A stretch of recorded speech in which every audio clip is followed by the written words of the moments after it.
Welcome to sports for you. Wrestling is our ring, our section. From the bay, we flexing. Fat four, keep the crowd out, all guessing. Welcome to sports for you. Ooh, man. I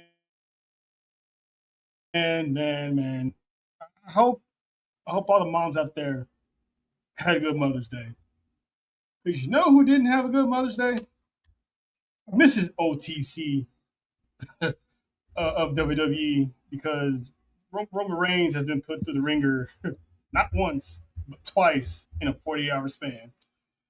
But first, we're here. We're live. We're back. Mama. Welcome, Sports. I'm here. My camera just. You Wrestling Podcast number 80. Camera don't want you to be great today. Yeah, ain't that something? It's just wires. StreamYard just full of hate. Wiring. That's it. We good. But OTC here, Trail here. John is here. Hopefully, like I said, everybody had a good Mother's Day. But tonight, yes, the Tejanas have the night off. But of course, we always never go alone without a queen in our presence. That's right. And this one is the queen fresh off the island of ATD. She has a book coming out, and she wants you to buy it or else, and she'll talk about that later on in the broadcast. But welcome back, Monty Housen. I don't ever want to see that jank again. This is worse than Bronson the shoe thief taking his shoes. I'm tired. Roman, you need to get you a gun, a machete, and perhaps something, I don't know, strong to drink. I recommend a bottle of gin. Damn, hello, everybody. I expect that murder. I'm pretty sure they got Paramount going around on the island, for sure. You know, because always got them rolling. But speaking of rolling, let's get into it. SmackDown been up and down the past couple of months. I've been with the ladies of ATD for most of their SmackDown watch-alongs, and on occasions the show do kind of drag a little bit, to the point that it even tests Leslie's gangster every once in a while. Yeah. So shout out to Leslie. But there's good news, Monty Housen and Leslie and Lauren of ATD. SmackDown will be going back to 2 hours this summer. No more 3 hour show. I don't know how long that's going to last, because I know they've been flip flopping on the hour block. But they got shows they're trying to fill in that third hour, so they're going back to 2 hours. But that's nothing new. We kind of heard that before. But the difference is it might be somebody else in charge of SmackDown this summer. A Hall of Famer is set to return. Well, rumored. I'm not going to say set, because nothing's official, nothing's been written out, nothing's set in stone. But Teddy Long, Captain Holla Holla is rumored. Now, rumored. Don't take it from us. Take it with a grain of salt. He's rumored to be returning to WWE to run SmackDown as the first ever 3-time general manager of SmackDown. We couldn't get Undertaker for comments, because I doubted he'd be able to show up again to, handle out some business when Teddy Long wants to put somebody in the match. But you got Powerhouse Hobbs. You got Royce Keys. You got a monster in there. But you're probably wondering, what happens to Nick Aldis? He goes to Raw because he's the only one. He's the only principal that actually makes sense. Because y'all know, if it wasn't the Vision dress just giving Adam Pearce hell, it's Roman now. That man is one drink away from losing his job. Y'all already know Adam Pearce about to get fired. Well, I wouldn't hold your breath on that one, because the rumored plan for Nick Aldis is to step down as general manager and to resume his in-ring career. Nice. So at Oh. the age of 39, he will be returning to the ring. But what we don't know is how we're going to get there. Wait a minute. And He's it's only the easiest 39? one. Mm-hmm. Uh-huh. Yeah, I'm older than Yeah, him. he's younger than us. yeah, he's younger than us. It's hard out there for the Englishman. But rumor has it, he's supposed to step down as general manager. But how do we get there? John, Monty, who was the one person that was pushing Nick Aldis's buttons heading into Mania? That'd be one Mr. Drew McIntyre. Randy Orton RKO'd him a few times. Drew McIntyre should be back to WWE by the summer. Everything is movies, anything else he got going on should already be wrapped up, tied up with a bow, end scene, credits rolling, announcements coming out about whatever he's doing. He should be good to go. I would think he would be the one to bring out Nick Aldis and start this feud in WWE. What do we think, Money? I mean, Nick Aldis is one, but no, let's just say Drew McIntyre is the right choice. But also, Randy RKO'd this man like 5-10 times, and then Pat McAfee was giving him shit too, but Pat McAfee is gone. So Drew is the best option. I mean, I'm pretty sure once he comes back, it's not going to be a one-off. So I know for a fact he's going to have receipts coming. Orton's one of them. And John, didn't a certain WWE champion pull his punk card by saying that he answers to him? Mm-hmm. Wait a minute. So he got his whole card pulled. By Cody. Oh, yeah. Count your days, girl. Count your days, girl. I've seen Nick Aldis. Let me tell you something right now. Mac can still go if you wanted to. Yes. That's why when he first signed to WWE, I remember telling John, I don't see him doing this general manager thing long term. Nah. I think they want to bring him in as a suit, but I'm like, somebody's gonna bring this out of him. But John, what are your thoughts on the possibility of the Hall of Famer, as JBL used to call him, the Peanut Head, one theater long, possibly returning as general manager of Smack? I'm good, long as Vicky Guerrero doesn't try to Wally Pippen for his job. So I think I'd love to see Teddy Long back. Teddy Long was one of my favorite general managers. So yeah, I love to see the Mac Militant back on Friday nights. Just to hear the theme song. Yes. Just to hear the theme song. That theme song was a bop. Little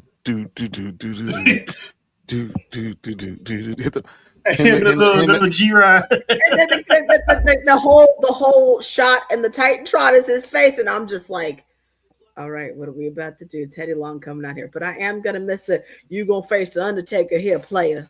I'm gonna miss that. Yeah, I got to hear that live in person one time, which was so did I. And the irony for this conversation, the person Undertaker faced was Drew McIntyre that night. I remember when I first heard it. It was Gregory Helms. Oh my God! The first time I heard it was somebody was pretending to be injured or hurt. Remember, somebody was pretending to be injured or hurt. Somebody was pretending to be injured or hurt, and then he came out there and he said that. Was it Booker T? No, I don't think it was Booker T. Why do I keep thinking it was JBL? But it was like, you gonna face the Undertaker player, and he was like, "Ah, shit, I'm okay, but I'm better now." I remember. No, JBL probably was. It probably was JBL. But yeah, when I first saw it was Gregory Helms. I forgot what he said, but he's like, you know what? Tonight, you're gonna go one-on-one. Slow pause. With the Undertaker playoffs. It gets him every time. But hopefully it is Teddy. If it's not, I mean, I can't think of anybody else. I mean, I hope don't bring that evil um, into existence by having Vic Guerrero because Yeah, yeah. I don't. We don't need that. We don't need those. and They besides, I don't don't think need the. WWE wants that backlash or problems. Yeah, they don't need them problems. There is somebody Yeah, else that nobody's really talking about, and she just entered the Hall of Fame. You wouldn't think. Was she? She ain't got shit to do besides the podcast. I'm just saying. Stephanie makes a return. Is she even employed by WWE? Nah, nah. She just do. She just. She got stock. She still got WWE stock, but I'm just Yeah. saying, or TKO stock. But I'm just saying they I could bring her mean- back in. I mean, Stephanie wasn't a bad GM. I mean, she couldn't land Scott Steiner, but she wasn't a bad she wasn't a bad GM. Paul Heyman's a name that was thrown out there, and God forbid, Nikki Bella wants to be a general manager once her Can in-ring we career is officially done. Can we not? You said Nikki Something Bella she wants to be a do. general manager. How about no? Can we not? Let's just. Listen, How about we just retire? We just go home. I put it like this: John said no, but Nick Khan, Mark Shapiro, and Triple H are gonna be like, Mm-hmm. if they want it, they gonna get it. All right, let's talk about a little bit of piece of backlash, something that's been bugging me. Let's make sense of what this is all about here. The John Cena Classic. That was the big announcement that John Cena was teasing through the entire week or so, and for all we know, we don't know much about it. Only thing is, some up and coming stars from NXT is going to be facing off against main roster talent. And the only thing that we know about as of now is you could lose and the fans can still vote you as the winner. Which to me, I don't get it because wins and losses should matter. So hypothetically, someone can lose every single match in this classic and still get voted all the way to the championship without winning a thing. Even right now, WWE still don't know all of what they're doing, so I'm just gonna wait it out before I say yay or nay on this classic. But given what we know, John, what do you make of? I mean, that's your goat, but the math ain't mathing right now. I think he just picked. I think this was a soft launch. This wasn't.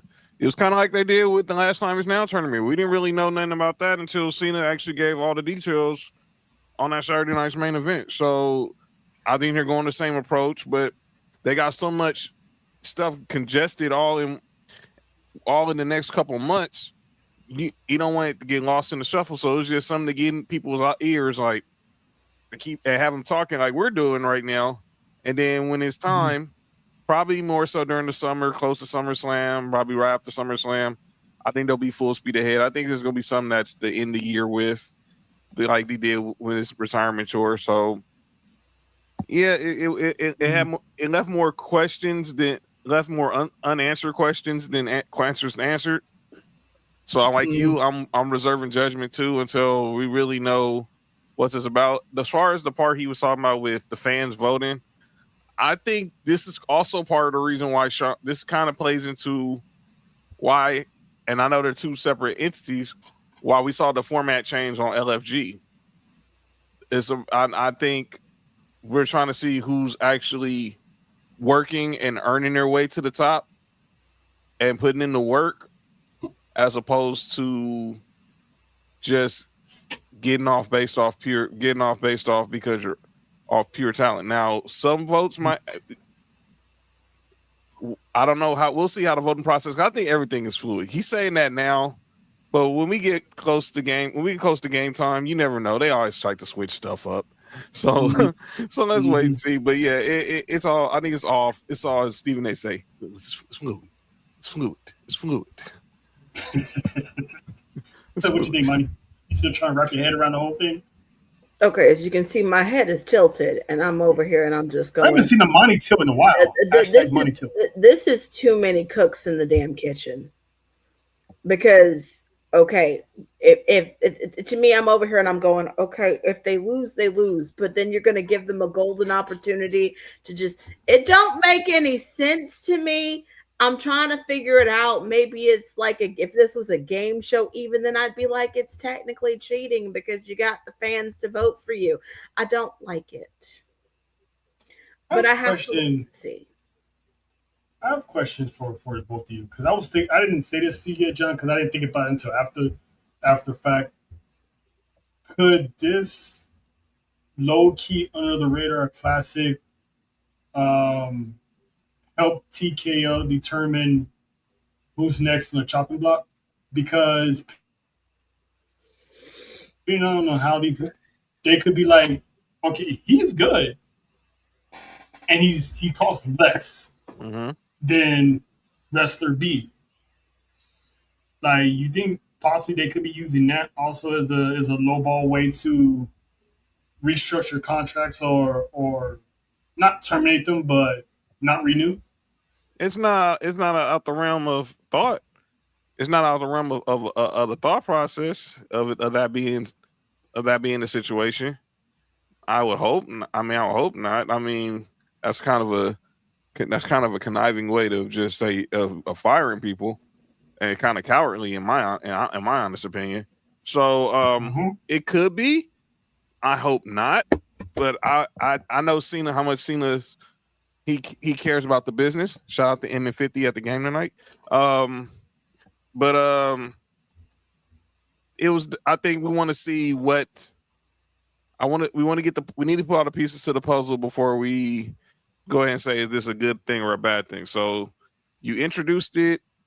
Now let's see what's the next step. We got the bread. Where's the meat and the cheese? And then let's put the sandwich together so we can start eating. Yeah, because I'm definitely gonna pay close attention of who all is gonna be in this classic, especially from the main roster. I'm gonna say it like this.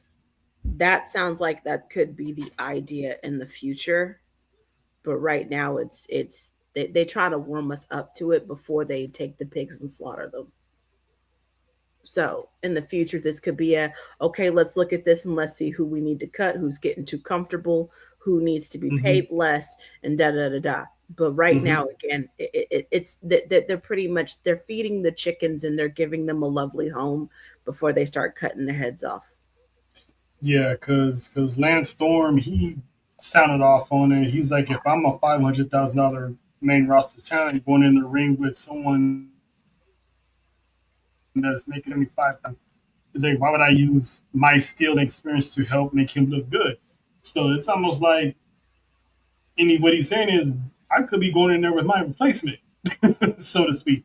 So that's why, like I was saying, I'm going to pay close attention to who's going into this on the main roster. Because if I start seeing guys like Tozawa or Otis in this tournament or whatever it is, my antenna is going to be up because it's like, all right, are these going to be the ones, or are they really putting over NXT talent? They could be doing all this at once, putting over NXT talent and weeding out the people who they're not trying to pay. Well, it's funny you bring it up. I was looking through, I don't know if you saw in the news, and Body Slam Plus reported they are expected to be more call-ups during the summer for NXT. And from what I was reading, the focus is really going to be on the women's division. Which is why Kalani has been featured heavy lately. And we saw a certain. Because I know we're going to talk. Her time is going to be next. And we saw. Yeah. This is let me tug on Superman's cape real quick. You know what I'm saying? Yeah, we'll talk about it. We'll talk about it. And hey, John, didn't I call it last week? That's probably gonna be the gateway. Now that makes perfect sense. Makes perfect sense. But first, before we get to get to the bread and butter. Let's talk about one of the emotional nights of Backlash, and that was one of the best women's matches we've seen in recent memory. Io, Sky, and Asuka tore the house down in Tampa, Florida, Dope. with their Yoshi style wrestling, which I need to see more of this in WWE. I mean, I get it; it's entertainment. Girls are made to look pretty, but these girls can go. All these women can fight. Let them fight. Mm-hmm. They put on the classic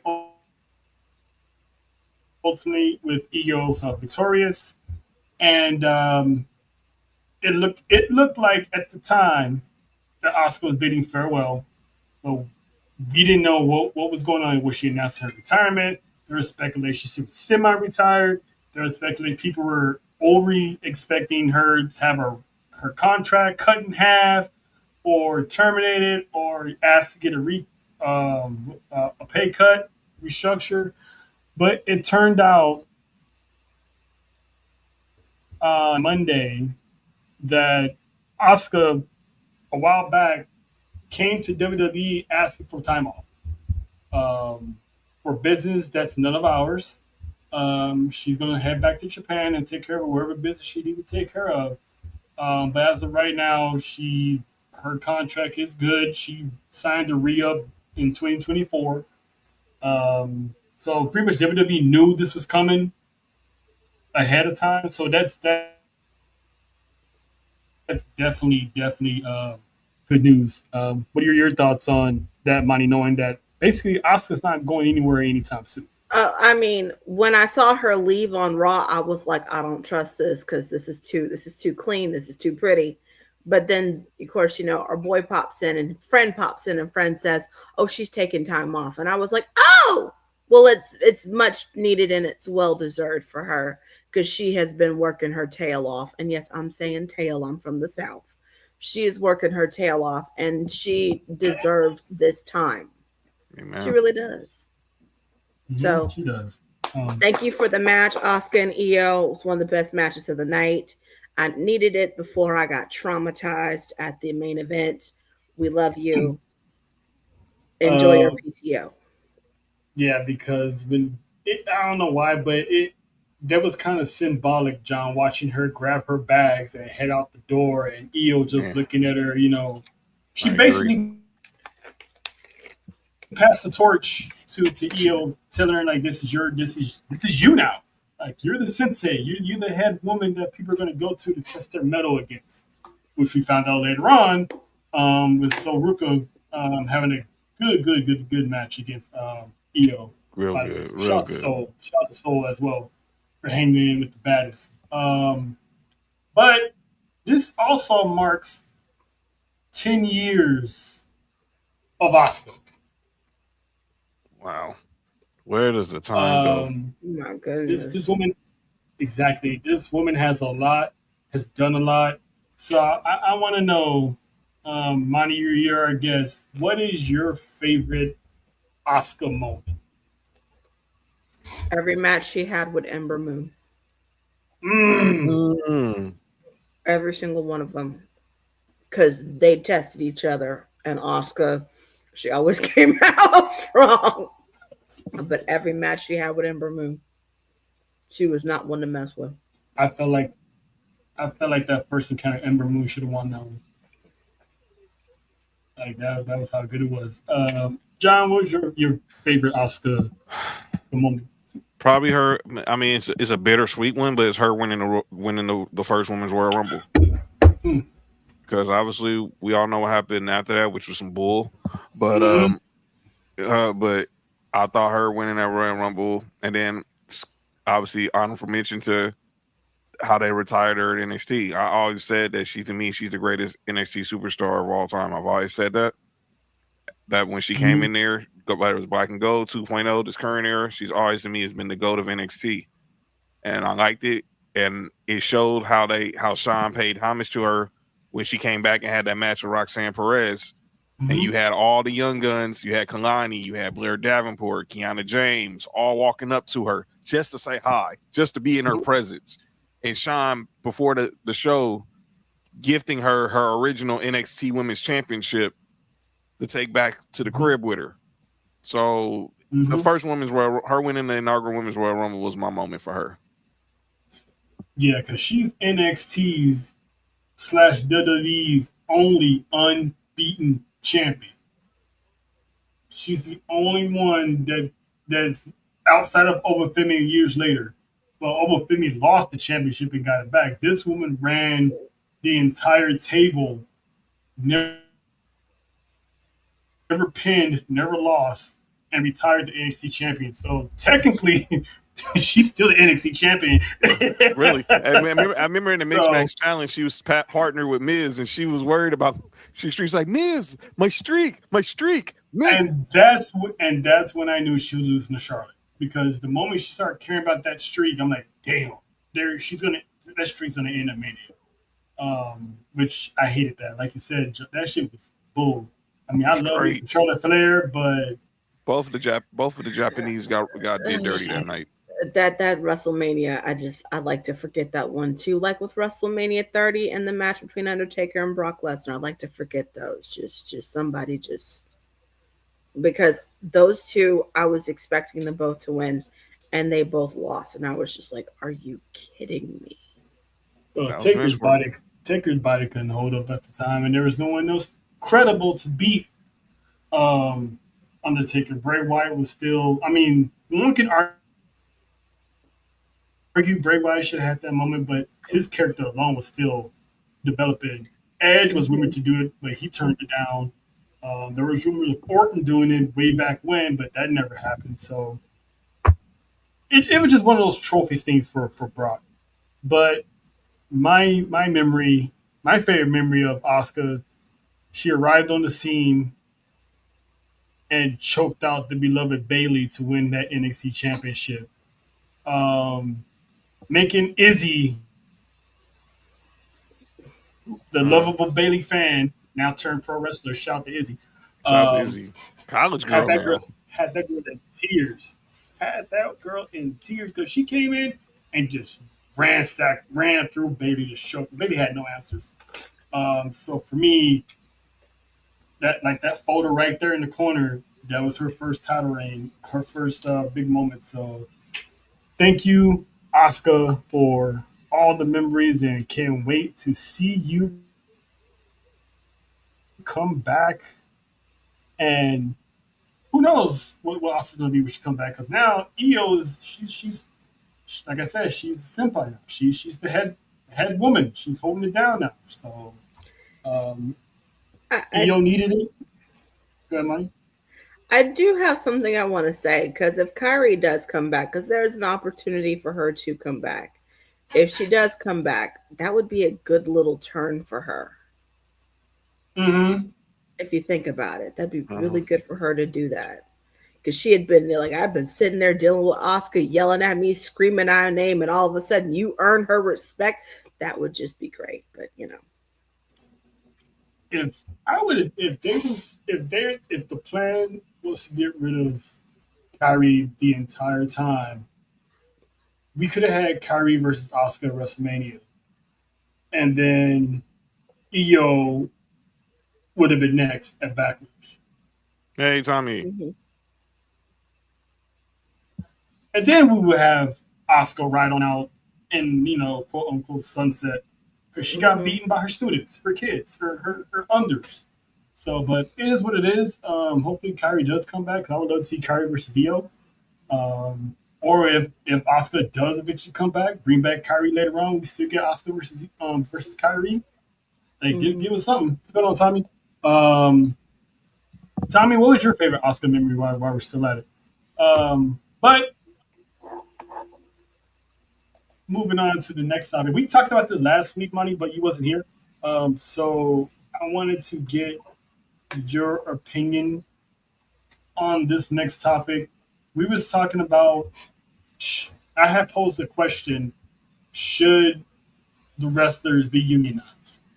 Wow, somebody was listening to the show. Yes, and that somebody John is alluding to is one big sexy Kevin Nash, who also implored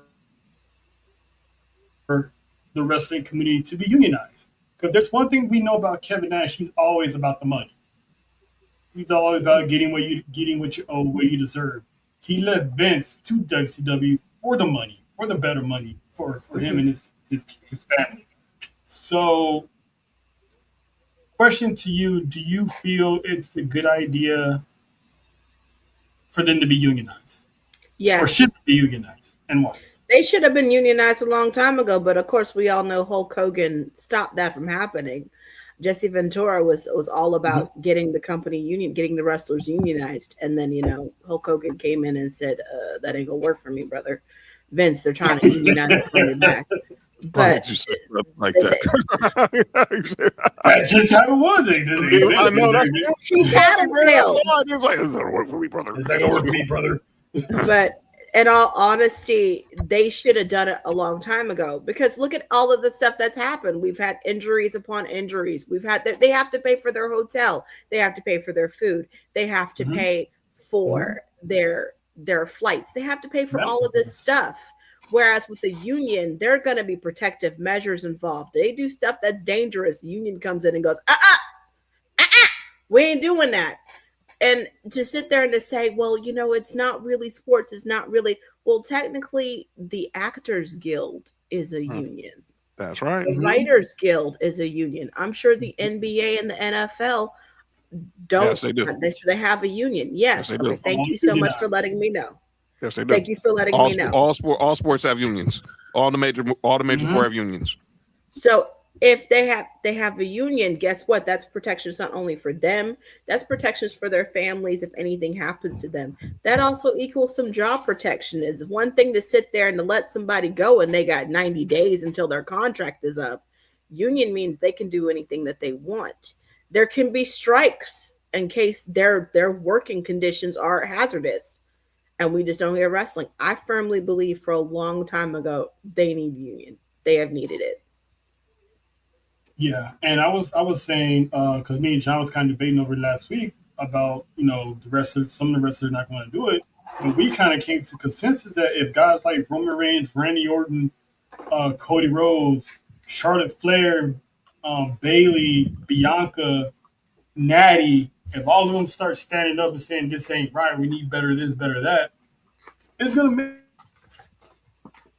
make some noise, because who's WWE gonna get to replace them if they do strike? You can't get anyone from NXT because they're all gonna be under the same union. That's right. So it's gonna push the company to be like, all right, what do you guys want? Let's come to a common ground. I don't think they can finesse and BS their way out of this situation if no one shows up to work, because that's revenue, that's buys, that's merch sales, there's sponsorships. Here's the other thing too that I don't think people take into consideration.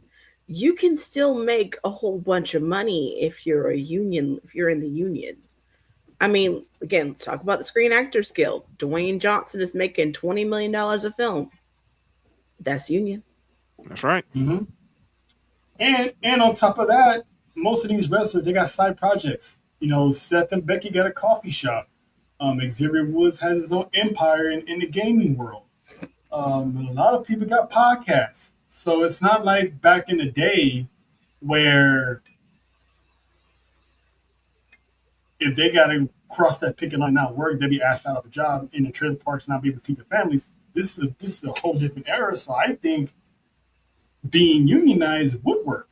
But it's a question of how's it going to work, since there's like pro wrestling all over, the world. Even the smaller wrestling companies, the rinky-dink wrestling companies out there in indies, like, is it going to be all on one thing, or I think each company should have their own union. I think, in all honesty, Charles, not to cut you off, I think that they all should be every single wrestler. The second that you join wrestling school, you're part of the union. That's right. That's So right. everybody's covered. Nice. As soon as they start their training, they sign on that line that they're union. I'm not mad at that. I'm not mad at that at all. So that remains to be seen. So shout out to Kevin Nash for also wanting that. And people were making jokes that Kevin Nash has been making since the whole Javon Evans controversy. I'm like, Kevin Nash has always been making sense. It's just sometimes it's either hit or miss. That's all it is. And, There's one and thing Kevin Nash sometimes knows is.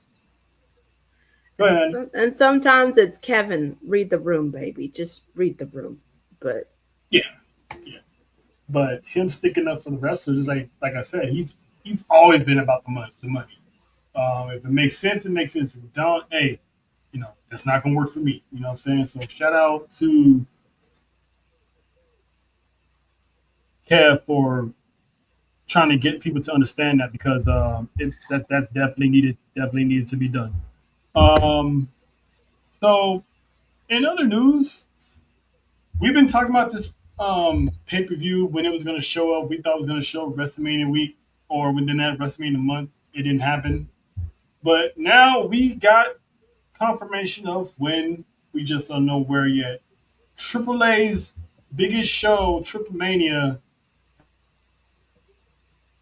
has been announced, and it will be coming this fall. Um, 2 nights, so it's a Mania type of show. Night one is going to be Friday, September 11th, and then night two is going to be Sunday, September 13th. All we know is night two is going to be in Ciudad de Mexico. Night one, we don't know yet. Um, John's hoping that it's in LA, but I don't know how they're going to go from LA to Mexico, which is not that far. Not too. But I think both nights is going to be Mexico. We had. let's call it what it is. I don't know. Just keep But hope John- alive. I mean, because I would think I wonder obviously you announced that it's in Soledad for night two. You would think if it's in Mexico, they would just said if it's in Mexico City, if it's in Guadalajara, or They probably unless figured they're out working on. where. But that's why it made me wonder. Like, are they trying to bring it? Are they doing one night in the States and then one night cross off of the border? So that's what makes me wonder. That's what had me wonder. Now- But it could be LA. I'm thinking maybe Vegas, like they did last year with Worlds Collide when Dom became champ. But you never know. I mean, Arizona could be another place. San Diego. I'm just throwing stuff out there. I think if they're gonna play hot potato on the borderline, I think the closest spot would be San Diego. would that be an early birthday present for main event John Watson? Here's the problem. Two certain R&B icons are having a concert on my birthday in my city. Oh, the Raymond Brown tour. Oh Jesus!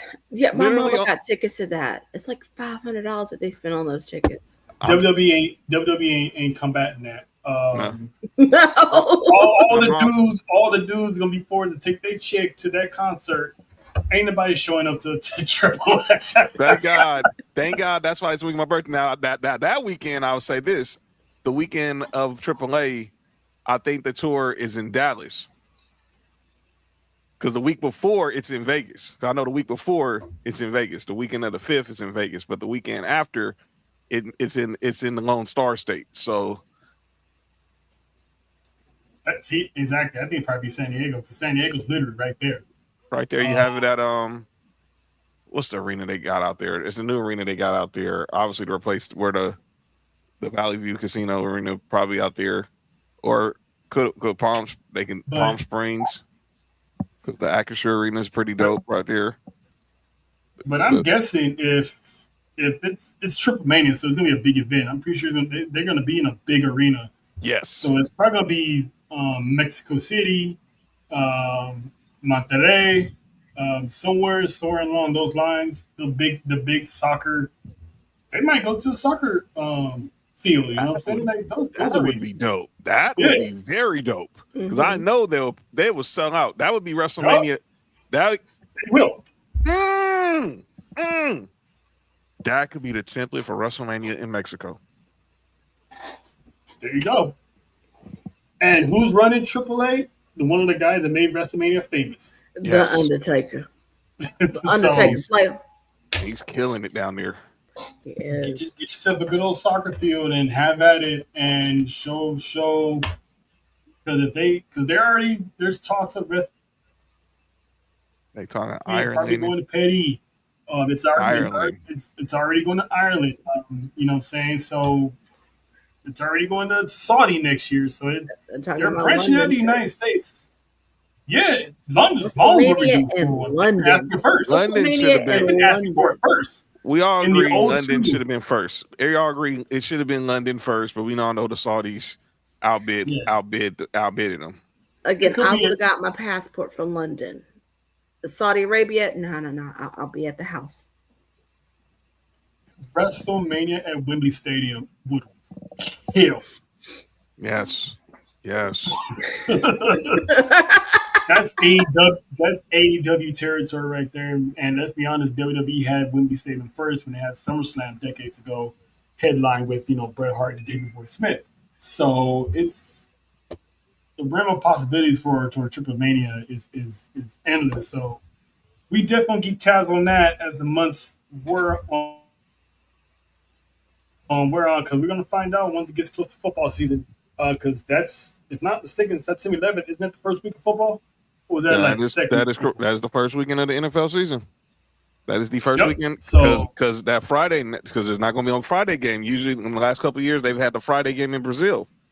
This year, the game is in Australia, so the game is being put on a Thursday because in Friday morning is going to be Friday morning in Australia. So the game, the first football game, is going to be on my birthday. Is what you're telling me? Yes, ma'am. Okay, I'm willing to share. It's okay. It's all good. I share my birthday with Asuka and Damian Priest, so it all works too. And Jeannie Buss and Serena. There are 3 people I went to high school with that shared my birthday, and I'm like, I gotta wish them a happy birthday too, though it's my birthday. Yeah, I know the feel. Now, there's another PLE that's coming on next week. And that is Clash in Italy. And we now know the actual start times of this because I know the ladies, they're going to have their watch alongs as well. So it's going to be 2 p.m. Eastern, 11 a.m. Pacific for you boys on the West Coast. Which, by the way, we will be streaming live from Baby Bros Pizza in Long Beach. Yes, we'll be back. We're going to be back there. So it's been a minute. I can't wait to get back there and have some little pizza and wings because they do be fire. So shout out to Juan. Yes. Shout out to the Marathon Burger next door now, too. That is Clash. I might need to try to buy one to go. Yeah, I'm taking one to go. I'm taking one home for me from mom. I'm bringing one home for me from mom's on the way to the crib. Yep. So shout out to them. And if I'm not mistaken, later on that night, we're gonna have Mask versus Mask, Americano versus Americano. Ain't that next weekend as well? That Saturday, they'll be taking over Mexico, and then that Sunday they're taking over Italy. Talking about international weekend, and that Friday night SmackDown is in Barcelona. And it's gonna go crazy with the Raw after Clash in Italy. So get your passports ready, people. What's up, TJ? TJ. All right. I was hoping the wise woman was gonna be here for this because she was live. So I wanted to check in, see if she was okay, nerves wise after Monday. But let's just get into listen. Actually, not this one. That one. The destruction of Roman Reigns at Backlash, well, after their match, it was physical, as it should have been, as we knew it was going to be. Jacob definitely beat the uppity out of Roman Reigns. Shout out to you, Tommy. Yeah, shout out to the UK. But he Roman found an exit strategy, and that was the turnbuckle unexposed. Hit him with the spear. I think that was 3 spears. Who called 3 spears? I think Monty might have called it. Monty called it. Mm-hmm. shout out to the tribal teachers over there. Yeah, she called it 3 spears to take down Jacob. And even that didn't stop Jacob because Jacob went ahead and just pretty much destroyed Roman from from here into Tuesday, and then turned around 48 hours later and destroyed the entire bloodline in one fell swoop. This man knocked out Jay in the back, went to the ring, took out Jimmy, went at it with Roman, and then put all three through a barricade at the same time.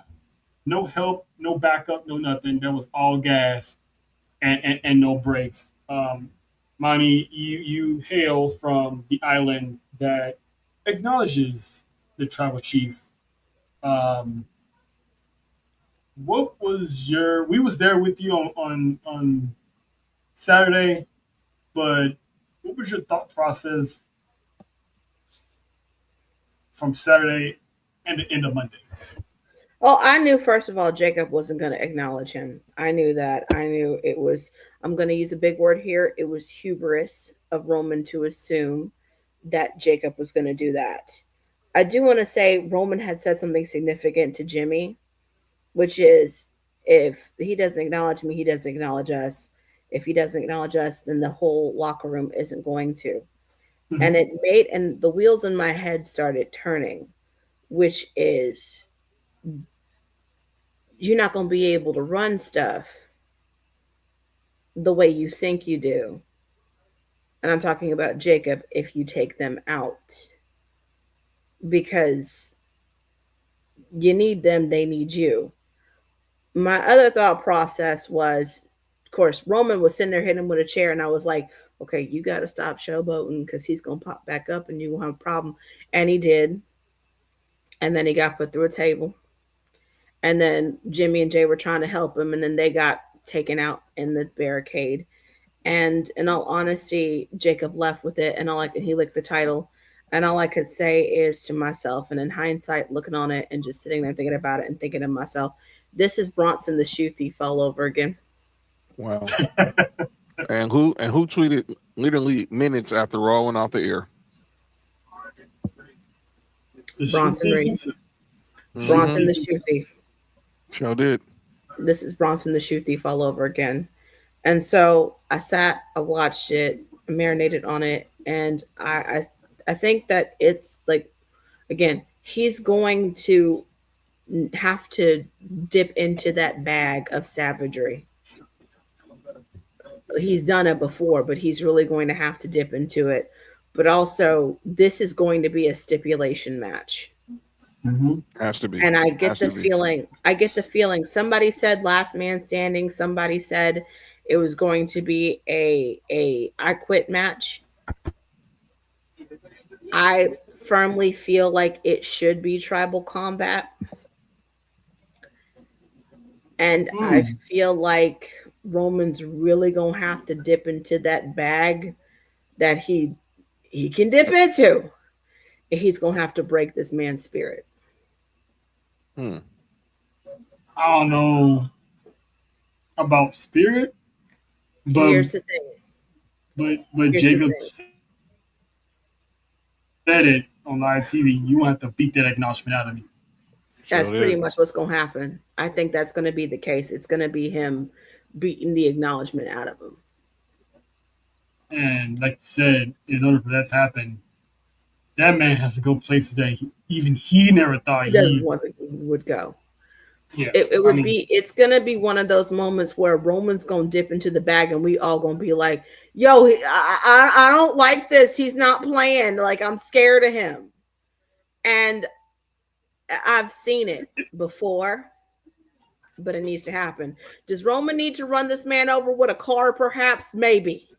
I mean, he's ran Braun Strowman over with a fire truck. He's ran friggin' Kevin Owens over with a golf cart. I've seen this man commit vehicular homicide many times. He might have to run him over with a car. I'm just saying. But, you know, it's not premeditation if the man has tried to kill you several times on live television. I'm just throwing it out there. It is self-defense. And whatever place he has to go is going to be worse than how he did Jimmy. He did Jay. Now, what I would like to see, because eventually he is going to have to side with Roman in this. What I would like to see is there to be a storyline where Roman is siding more with Jacob than Jay. I would like to see some tension there when that happens, because I feel like Jay is going to be the odd man out because Jimmy's the calm and mellow one. Jay's the crash out, but Yep. Jacob's a bigger crash out than Jay is. So I would like to see where that goes. But with a crash out, you know what's coming. Mm-hmm. When you're quiet, those are the ones you gotta watch out for. Yep. So let's not look over Jimmy, because he might be tired of babysitting Jay and his hot headedness, and be tired of Roman Reigns, and how he's doing things, and sometimes it's not working. So Jimmy could be the one that turns something upside down. That could be the case as well. I do see where, because honestly, I feel like one of the twins is gonna be the odd man out when Jacob joins. One of the twins is gonna be like, "I'm not a part of this now. Are y'all serious? Like, come on now. I'm hoping. What about me?" I'm hoping that's not the case, because like we were talking, me, you, Faith, and everybody, when we were saying ahead of time months ago, there's a war Being coming to WWE, and the bloodline needs to stand together more than ever. So whatever they get through this, Jacob said, "Hey, if you can beat it out of me, I'll join you. No problem, no problemo." So when we gonna get that, I don't know, because like if they have this, if they run it back at Clash, it has to be a stipulation. I don't think it should be "I quit," because on paper, how is Roman going to get Jake to say "I quit"? Now, what I would like to see, and he can do it. I would like to see Roman do the tongue and death grip to Jacob. You might have no choice. I don't know, because it wasn't handed to him. So wouldn't that be the sign of ultimate disrespect? Because the tongue and death grip was handed to Jacob. That is true. Would Roman be desperate enough to go against tradition to do it? The thing is he's tribal chief. He is, but if he's tribal chief, wouldn't he just be like, "I can do what I want anyway"? That's true as well. But like Roman said, there's order and law within these things. He will break his own rule, and then how you gonna expect the rest of the people to follow the line if you break the same rule that you exactly? There's got to be some. There's got to be some way. There's got to be some way that he does it. I mean, he can't guillotine this man. He can't put a guillotine on him. But there's got to be some way that he does it. He might have to reach into his father. He might have to reach into Sika's bag. He might have to reach into the High Chief Peter Maivia's bag. He might have to reach into Alpha's bag. It's just, he's got to do something about this, because this is bad. This is bad. It is. This is worse than you getting. Go ahead. This is worse. This is worse than you getting your J stolen every week. I'm tired, Grandpa. Dang, not Grandpa Reigns. No. This is worse than you getting. This is worse than you getting your shoes stolen. This man has choked you out 4 times in a row on live television. You need to get you a gun. Get you a gun. Shoot him. But Roman Reigns going to figure it out, because he got time to figure it out. Because we already had, Monday Night Raw in Knoxville. Shout out to Vol Nation. They showed up, showed out. That's right. Then we got Greensboro, Columbus, and then Young OG country. And then they're gonna be in Italy, June 1st, the night after Clash, as John alluded to earlier. They're gonna be in B-More, Atlantic City, and then they're gonna be in Nessa's neck of the woods in Dallas, Texas. And then, of course, they're gonna be in our city, July 27th, for Monday Night Raw. Can't wait. So basically, the final Raw before SummerSlam. is coming to the birthplace of the biggest party of the summer. So this pretty much they redid his tour dates. They originally came out with a while back, and they changed some stuff, so they took it off, and they came up with some BS excuse saying it was a clerk error, which it could have been, considering that now they added the dates with a couple of changes here and there. So this is we're literally getting the Tribal Chief damn near all summer long. He's missing 2 Monday Night Raws, and that's about it during this entire tour. So, boys and girls, if you got a chance to acknowledge your Tribal Chief live, I suggest you do so. I wish I could get Leslie's synopsis about her being there because I know she was excited, but I know she had fun, and we're gonna do the same towards the end of this tour. There's no telling what's gonna happen after the 27th. Will Roman Reigns take a hiatus? Only time will tell. Will he be World Heavyweight Champion when they come to LA? Yes, because he will. I think he will. Yeah, I think he will, but I'm gonna say yeah. But and that's summer. But that is SummerSlam. But that's SummerSlam week. So y'all know that match has got to be him and Seth. It's got to be him and Seth. He got to get that monkey off his back. That'd be night. That'd definitely be night 2 for sure. He got to get that monkey off his back. Speaking of Seth, are we looking at the beginning stages of Montez Ford's single run? Yes, I'll say it. Yes. Shout out to Lovely. She basically said it too. Yes, and I'm here for it. And it's the perfect way to start it. Have him in a match with a former World Heavyweight WWE Universal Champion. Look, we saw him how he did. We saw when they threw him out there with Roman that Friday night, and he belonged. We saw what he did in the Elimination Chamber 3 years ago for the United States title. He belonged. And when I looked at him keep going at Seth for getting involved in the Street Profits business, he don't look like the moment has never looked too big for him. It's never looked too big for Dawkins. It's never looked too big for the Street Profits. But it has not looked too big for Montez Ford since the Street Profits have been back on television because diapers cost, man. Hey, listen. Diapers cost, man. Hey, it don't matter how rich you is, man. Them diapers ain't formula ain't no. Let's just say this right now. Baby formula is like $50 a can. The drink is expensive. They gonna have a dope baby shower, but man, they gonna collect so many. They gonna need diapers for days, put a week on it. Mm-hmm. And then you gotta figure out what kind of baby formula the baby needs, because sometimes they get colic, and you gotta go through baby formula in order to find the right ones. Yeah. This drink is expensive. God bless you, Bianca. Get through it. Yeah. Yep, because I know when they figure out, hey, you know what, you ain't doing that right now. Let's let's make our own Magic City. And by the way, saw that Bianca she updated her finger. She's now able to put a ring on it because obviously she had to get it. Her fingers, the knuckle still, is heavily sore.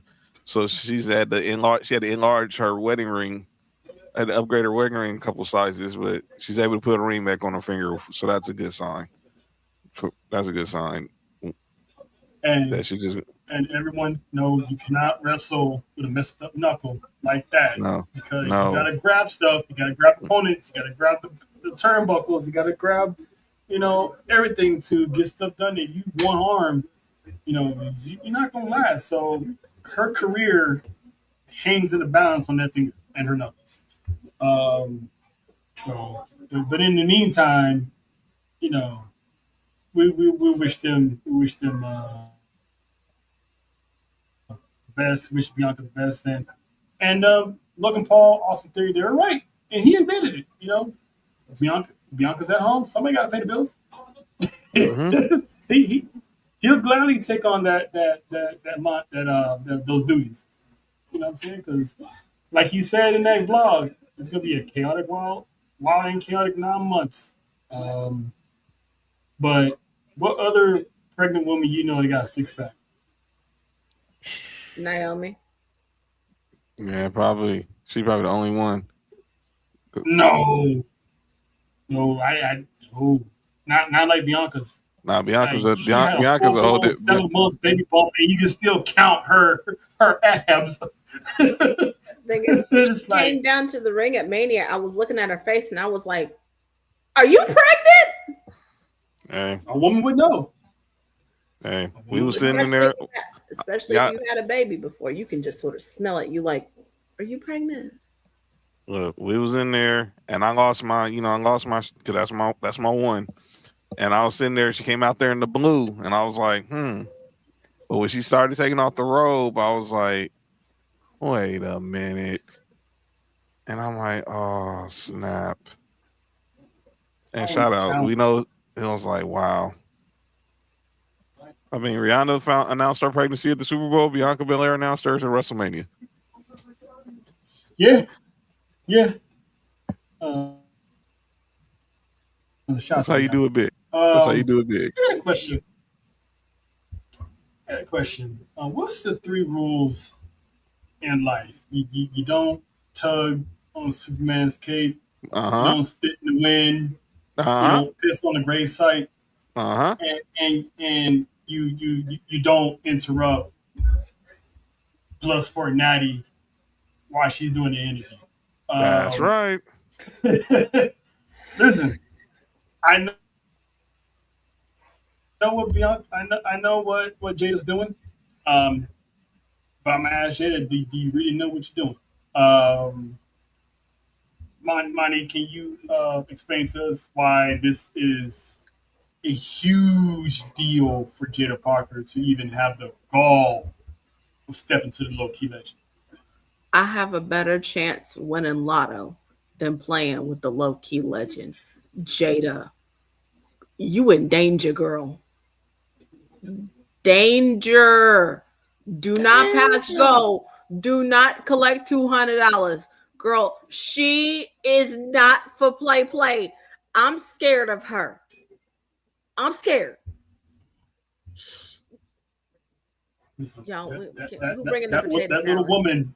That little woman can hurt people. Who bringing the potato salad? Listen, I'm gonna give Jada a chance here because I think this is gonna Natty's gonna be the one to bring that out of Jada Parker. We all know what she can do. Jada knows what she can do, but she needs to bring that out of her. And who else better to push her to the limits than Natty? I mean, look what happened to Maxine. Maxine stepped up. She actually made the Women's Intercontinental Championship actually relevant as certain people. And look at her now. She might be in the vision. Or on a hot date, either one. But I personally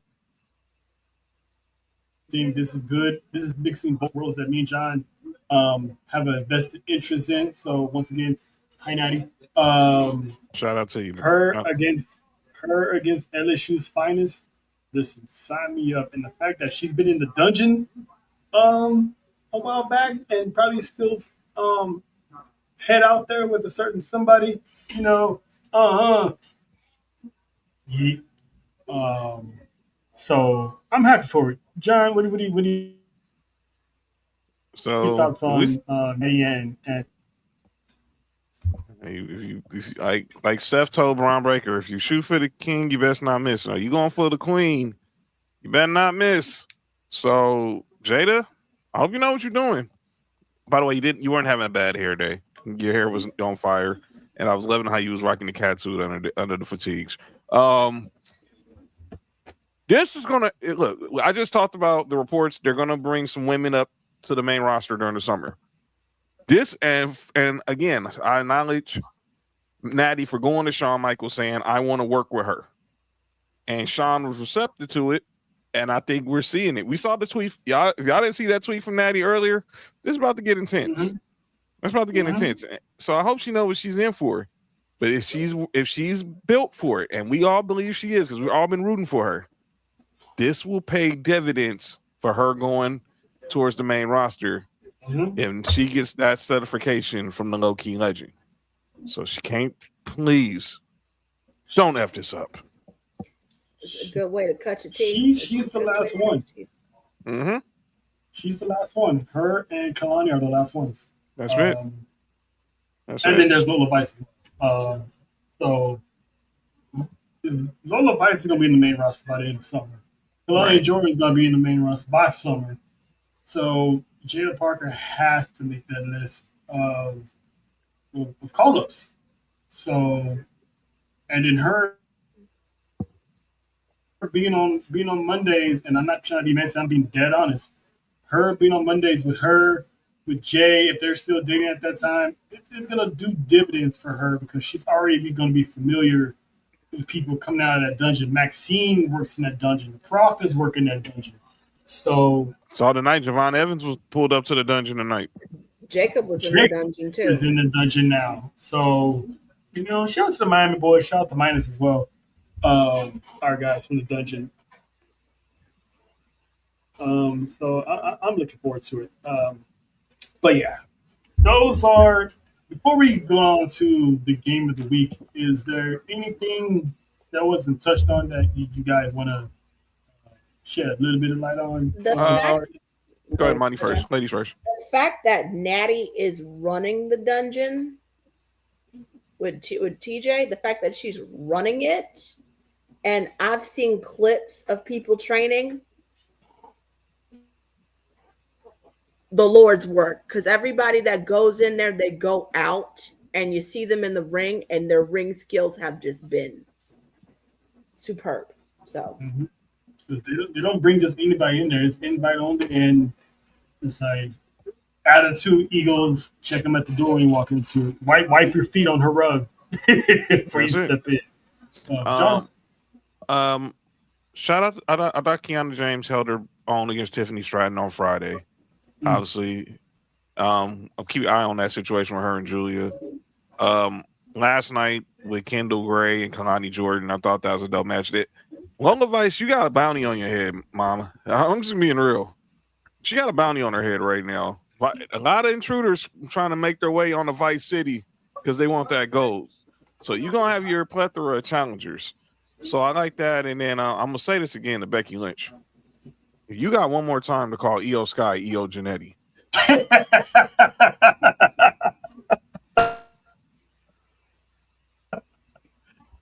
I'm like, damn, I know Marty J. Like, man, I like all the free pub and all, but come on, man.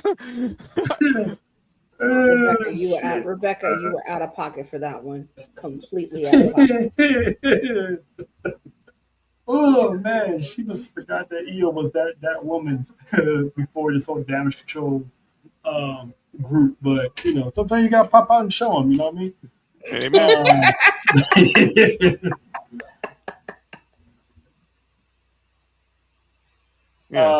But yeah, so it's time for game of the week. I found an interesting game that I wanted to run by you guys, and I'm glad you're here, Monty, because this is going to test.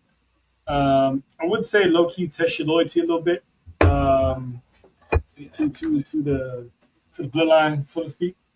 So we've seen a lot of factions in our heyday of watching wrestling. With the Horsemen, Shield, Evolution, the Wyatts. And we all remember when the Wyatts and the Shield did that battle, how hyped it was that, two forces come together. And it's like, it was must-see TV. There's two factions here that, one, they've never crossed paths ever in life and probably never will. But individually, some of them have crossed paths with each other. But it's a two-parter. So part one, with everything on the line, if you're going to go to war, who are you picking to win that war? The Bullet Club or the Shield? And not just any members of the Bullet Club. We're talking 3 prominent leaders of the Bullet Club who was never really leaders at the same time. At one point, it was Finn Balor. It's Kenny Omega. It's AJ Styles. So John, I'm gonna start with you.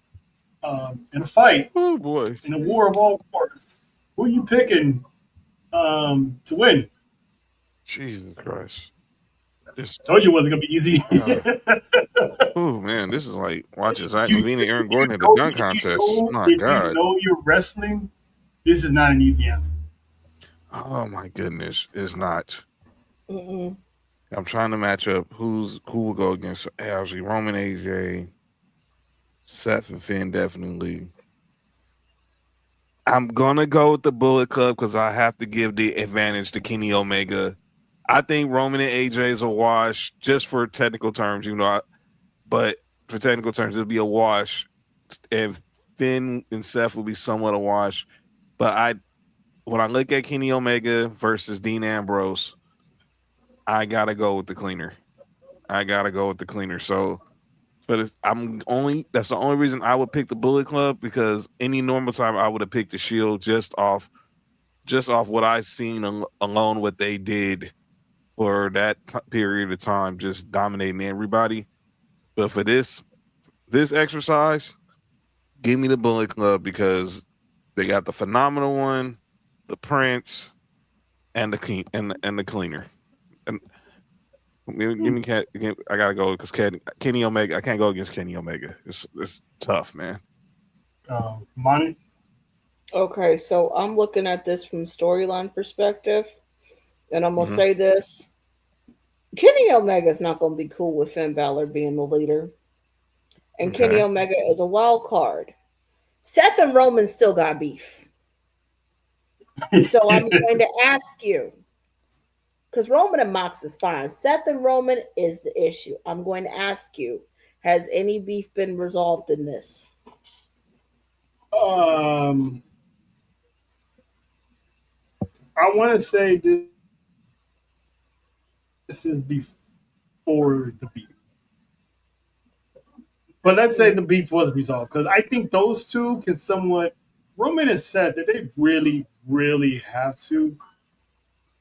I think for the greater good of a war, they would go into battle, and then Okay, later they'll run it back later. okay. So here's the thing about the Shield. That's a unit. They destroyed everybody. Hmm. That's a unit. So, as much as I love the Bullet Club, I'm gonna go with my boys. I'm gonna go with the Shield. Um, damn, this is not. And Monty hit it right on the head. Kenny Omega is the wild card.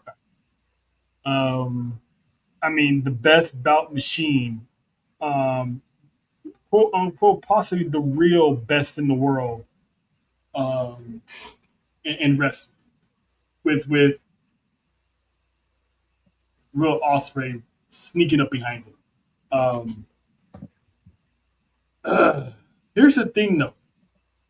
All three of these guys of the Bullet Club, they're heavily, heavily skilled. Hmm. Roman only has the power. Seth is the one that plans the attacks, and Mox, he's the hothead that goes in reckless abandonment without without health insurance being signed, without putting pen to paper on his final will and testament. He'll go straight in.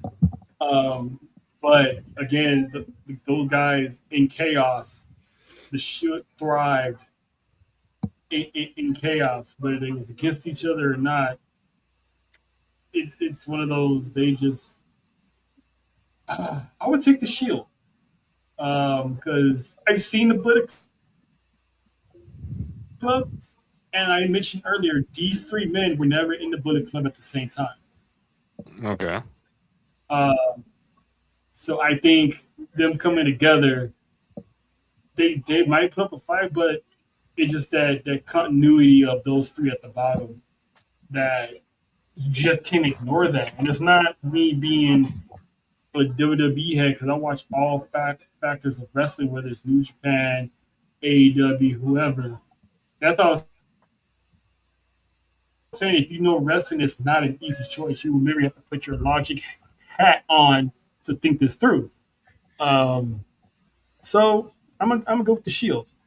So my two-part question, Mani, I'm gonna start with you. From each team, whose contract's getting cut, who's getting a re-up, in other words, a contract extension, multi-year deal, and who's getting sent to the Hall of Fame via retirement? Okay, so AJ is getting the retirement. Oh God, this is so hard. Mm-hmm. Mm-hmm. Oh Mm-hmm. God. I would say AJ's going to the Hall of Fame. I'd have to cut Mox. I'm sorry. I have to cut him. He's too he refuses to sign a waiver, so Mox would have to get cut. Roman is getting the re-up. And what was the third one? Okay. Oh, that was the it. third one? Who's getting the re-up? Who's getting cut? Who's getting the re-up? And who's going to the Hall of Fame? Okay. So I'm good. I don't have to do it for all three of them. No, you just have to pick one. Okay. I mean, if you want to separate it and put it into teams, out of each team who you got, or you want to count it as the entire. Because either way it goes, it's still gonna be hard. Yep. But yeah, I would say AJ goes to retirement home, Mox is getting cut, and Roman's getting the re-up. Because Roman making money. All right. I'm not gonna get rid of my money maker. Touche. John? Dang it. I would have probably went with the same three she went with, because I'm not letting Roman just walk. I mean, AJ, yeah, definitely retired. I'm re-ing up Roman because he's a $1 billion check. He just ain't cashed it yet. You know, like I said, Mox, he's a wild card because you don't know, but Kenny Omega did have that near death experience. Mm-hmm. I can't get rid of Kenny Omega. It's hard for me to get rid of Kenny Omega. Now, if you were telling me with them three with the bullet by teams, I'm retiring AJ, I'm re-upping Finn, and I'm cutting Kenny just because of the diverticulitis he had. And when it comes to the Shield, I'm signing Roman, I'm retiring Roman, I'm re-upping Seth. No, I'm gonna retire Seth. I'm gonna re-up Roman, and then I'm gonna cut Ambrose. And that's the exact same way I would go. Because I think Seth, he's starting to see his light. He's starting to see the light at the end of the tunnel where I don't think Roman has yet. Okay. Okay.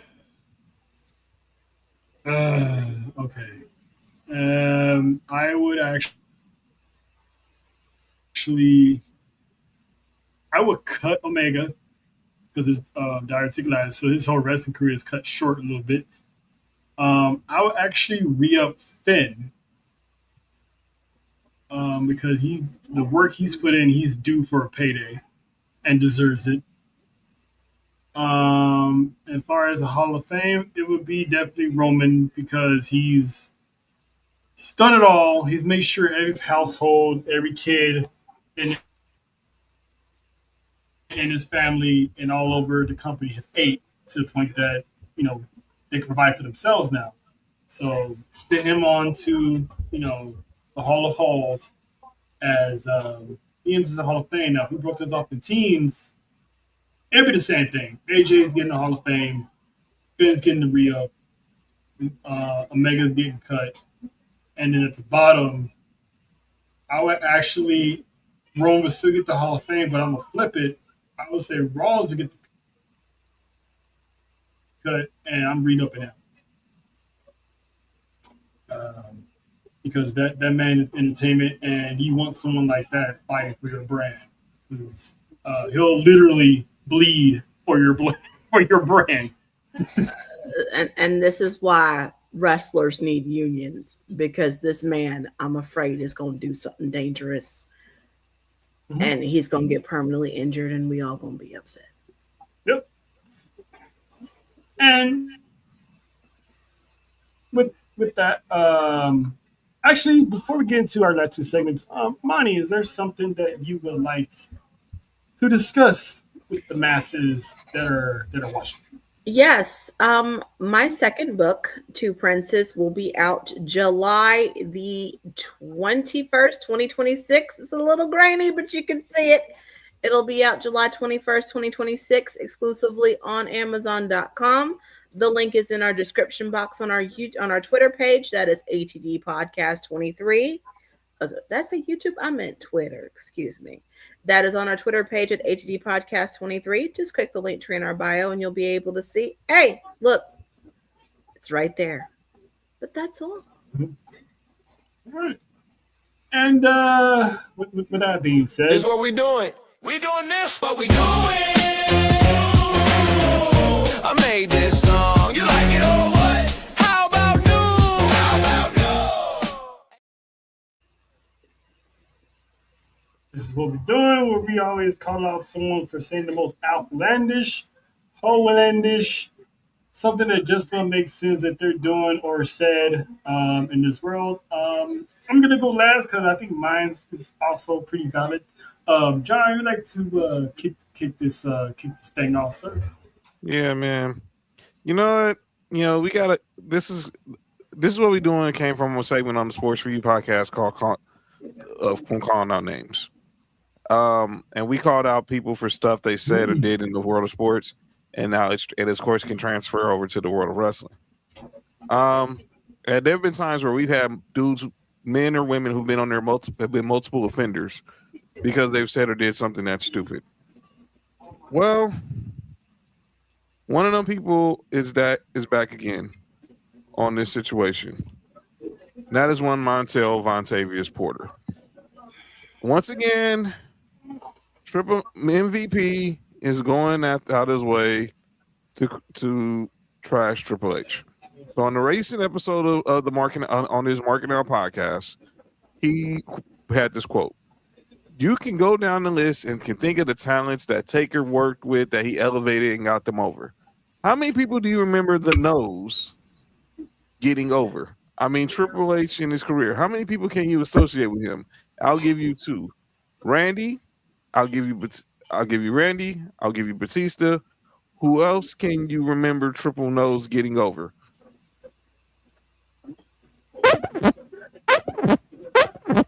Go ahead, Money. The Rock. Ooh, I got one. Shelton Benjamin. I got Would you one. like? Go ahead, John. Go ahead. The dude whose shirt I'm wearing, John Cena.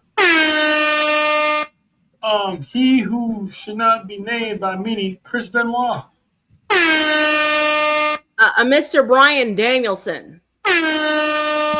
Brock Lesnar. I mean, who else? Edge. I mean, Jeff Hardy. CM Punk, actually.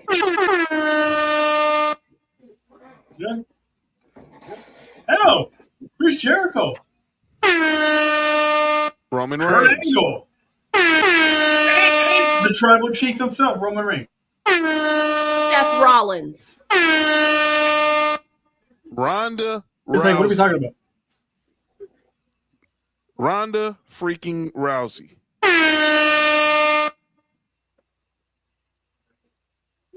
His own wife. Stone Cold Steve Austin. Shawn Michaels. This is where MVP has to really take a look in the mirror and start having some self-awareness. And you're saying that while you're wearing that Heels Have Eyes hat, which me and Troy ain't gonna get into right now, you know, for other reasons. But I guess it did work for him, brother. I mean, come on, man. Come on, P. And people in, like I was saying, even when like Money about a month ago when I called out Jonathan Coachman for his report on Bianca Belair's finger, you don't need to go there. You're going there because it's worth, because you don't need the clout. You're MVP. You're an OG to everybody, to all these guys. You don't need to go out their way now and to say the nose. I'm like, come on, bro. You're better than why that. he's going there is because Triple H didn't get him over. Oh no! Time out. Do you remember 2009? wait a And minute. Vicky Guerrero was going to kick Triple H out of the 2009 Royal Rumble, but he had to. But in order for Triple H to get in, someone had to win a last man standing match on Friday Night SmackDown. That's someone who's on a month long losing streak. Yes. You know what? Who was that, by the way? Would that be a Mr. Montel Vontavious Porter? He got you over. So what is he complaining about Paul Levesque for? Because he's an ex WWE star that his guy Bobby Lashley didn't get a push. Well, they get a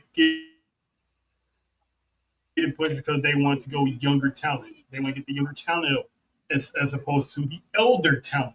So they went to the AEW, and ever since then they've been bashing Triple H and WWE every chance they got, saying that he's racist and whatnot. Okay, so by the way, Obafemi is the biggest star right now, currently on the roster. So what? And Triple H is putting him over. He is putting him over. I mean, I make jokes all the time. I make jokes all the time. Triple H was sitting there looking at Obafemi like, "That's my child." I'm like, "No, that's Sean's kid. He's letting you borrow it." Well,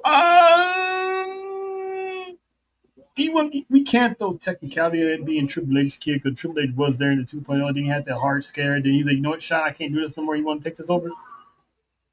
That is true. That is. You got a point there. But it's more of Sean's kid than Triple H's. But DX is a marriage couple, so they both their kid. We did see them kiss at the Hall of Fame, but that was wild. It is what it is. Yeah. That's between two friends. That's y'all's business. But fuck that. I'm saying this right now. The simple fact that he had the nerve to sit there and to say he's not getting people over, and we just named a whole slew of people. By the way, Rey Mysterio. Hit the button, John. Because Triple H beat the tar out of him at the Rumble after he eliminated him. Triple H beat the tar out of him before Randy came out there because that was to get him over. I rest my case. Some people just got to stop by their head, just focus on their own company and making their own money. Quit Mind the business that pays you. Quit being the bitter ex that they didn't want you, so you found someone else, but you can't shut up about the ex. And we all know when Tony Khan cuts you, where you gonna be heading back to? You gonna be on your knees, begging and pleading, and wanting your job back. And then you want to apologize to this man. Yep. All right. So I got one. And mine is going to probably tickle you a little bit. So this past weekend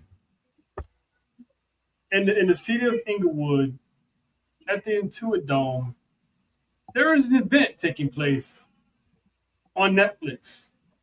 Mm-hmm. It was the roast of one Kevin Hart. Shout out to everyone that pulled up and cut their jokes. Draymond, Venus and Serena Williams, Talani,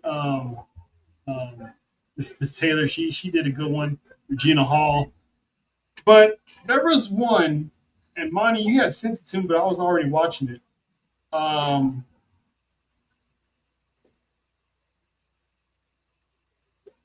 The People's Champ, as Nessa calls him, Broken Promises, was the special guest of the roast. One, he could have been at Backlash, but whatever, we're gonna let that one go.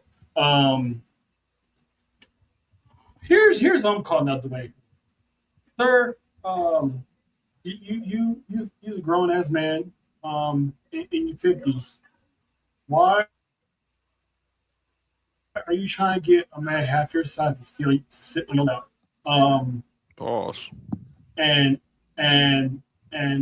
why are you trying to get a grown ass man to suck on your nipple on live TV? What's going on, Dwayne? I mean, I know you guys got a budding romance, but sir, I mean, he Kevin Hart may be short, but he's not an elf. Why is he sitting on your lap? Why you want that man in front of his wife sitting on your lap? What's I didn't watch the roast because Tony Hinchcliffe was making comments that were inappropriate, and it's not funny to me. Racism is not funny to me. I heard about that. But Cat Williams, he may tell you a joke, but he never tells you a lie. This is true. This is true. You But got some explaining to do, Dwayne. seriously, sir. And then trying to go after Kevin's wife too. Anyway, it was a funny roast. It was great. His entrance alone was electrifying to say the least. But special call out, shout out. I'm gonna do this for John because I think he probably originally had this on his calling on names, but I'm gonna do him a solid just because I personally didn't mind it. But Road Dog Jesse James Oh God. said that he was better on the mic than The Rock himself. I'm gonna say this though. I believe him. I believe him in his conviction of saying that. I love his confidence. Do I personally agree with it? No, I don't. But I believe it because this isn't the first time he said this. He said this for years that he believed he was better on the mic than The Rock. Who lied to him? I believe a lot of great things about I believe a lot of great things about myself. That doesn't make them true. I believe I am 5'7". I'm not. I'm 5'3". But that doesn't mean I don't have the opportunity to believe it. It's a lie, but Yeah, I believe it him. is what it is. I wholeheartedly believe him that he feels that. So Godspeed, Road Dog. Godspeed. And now we get to the final segment. It's that we like to acknowledge, point out something that's been done good in the channels of wrestling. So I'm gonna lead this one off. We talked about Io and Asuka earlier. I actually want to give a shout out to Io, Asuka, and Kairi Sane because these three women brought back modern Japanese wrestling that has not been seen in decades. The first WWE Women's Champion from Japanese descent was Bull Nakano, who gave Alundra Blaze a run for her money multiple times during their heyday. And also paved the way was the Jumping Bomb Angels from Japan, who were WWE's original women's tag team champions. And then fast forward decades later, we have Damage Control with Io, Asuka, and Kairi. So shout out to these three at the bottom pioneered, but the ones at the top trailblazed for what's next to come. And if it wasn't for the success of Asuka, we wouldn't have Kairi and Io where they are today. So shout out to those three amazing women. And once again, we want Kairi. Monty, you got anyone you want to acknowledge before we get? I do, and I know she is on hiatus, and I know she's taking a break before she's taking 60 days, and she deserves it. But WrestleFaith, Ooh. she took this pot of three women. She took us, and she's the reason why we're able to do what we're doing here on YouTube. So I gotta give big acknowledgement to her. I love you, Oos. Madam Oos. And hope you enjoy your retirement. Well deserved. Get some R&R. I've been seeing your posters on IG. They be hilarious. Hopefully you had a great Mother's Day as well. John? I need to go down to NXT. What's going on in NXT? I gotta acknowledge. Obviously, we saw all these call ups after Mania from Sol Ruka, Ethan Page, Fatal Influence, Ricky Saints, and this new crop of superstars who came in and have not missed a beat since Stand and Deliver. Obviously, Tony D'Angelo's the champ. Logan Vice is the champ. Titan Patsky's doing her thing as champ. Miles Bourne. Let's see what happens with the tag titles next week. But I gotta acknowledge all this new top of talent coming in from Lizzie Rain. Obviously, the superstars from Evolve that answered the call. Our girl our favorite, Kelly Armstrong. Obviously, and this Mason Rook, who's got the eyes of the GOAT, of my GOAT, John Cena, had the crowd over before he even cut his first promo because of one tweet from John Cena. And I'm loving what Sean and Robert Stone are doing. They're shaking things up, and I can't wait to see what's next. And shout out to you, Zarya. We know what you're up to right now. Question, John. What was that guy's name? Mason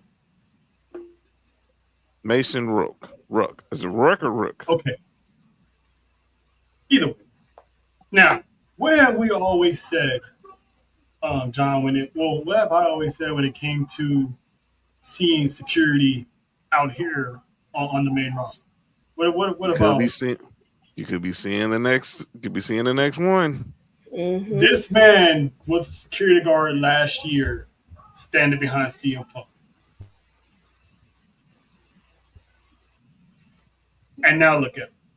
He has security escorting him to the building now. It's crazy how a year could make in this business. You don't know who is next in line to make an impact. This is why every time we see these pull apart brawls, I'm always looking at the biggest, the baddest, who's standing out.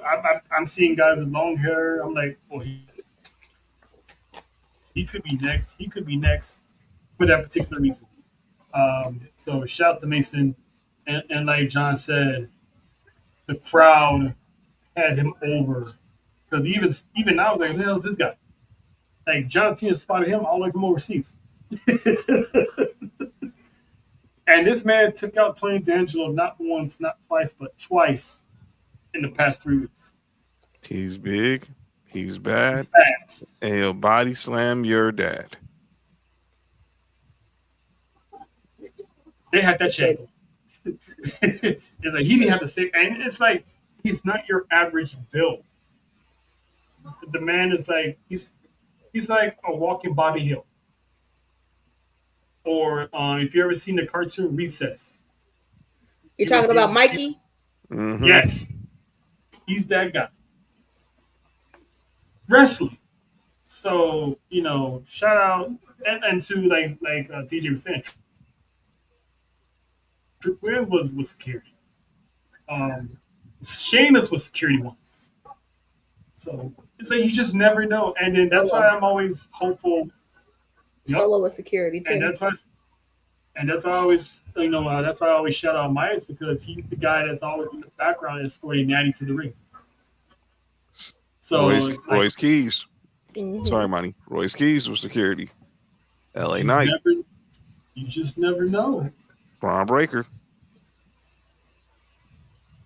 And to see him, and this guy's never been to the PC, but to see him show up last year, and then a year later, he's featured on NXT in a world title, in the world title picture. It's dope to recognize these people from before. So it's good. It's good. But we're gonna get up out of here. Monty, as usual, shout out to you. Thank you for showing up.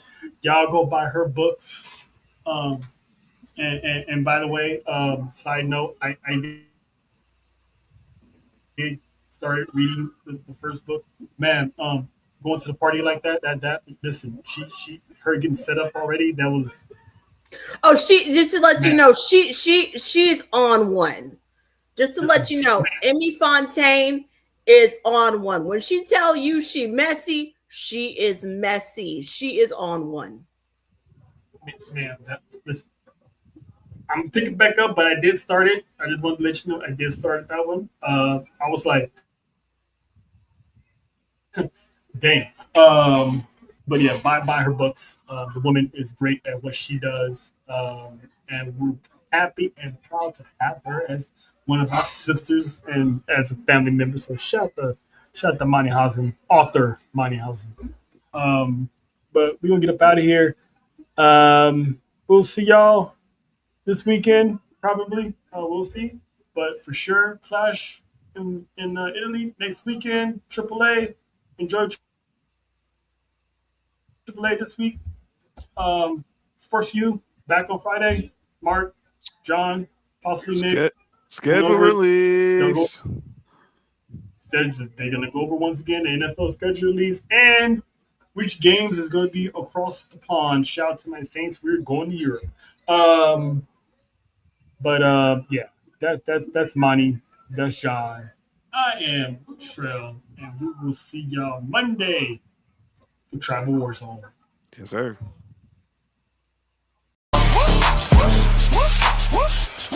It's the legend.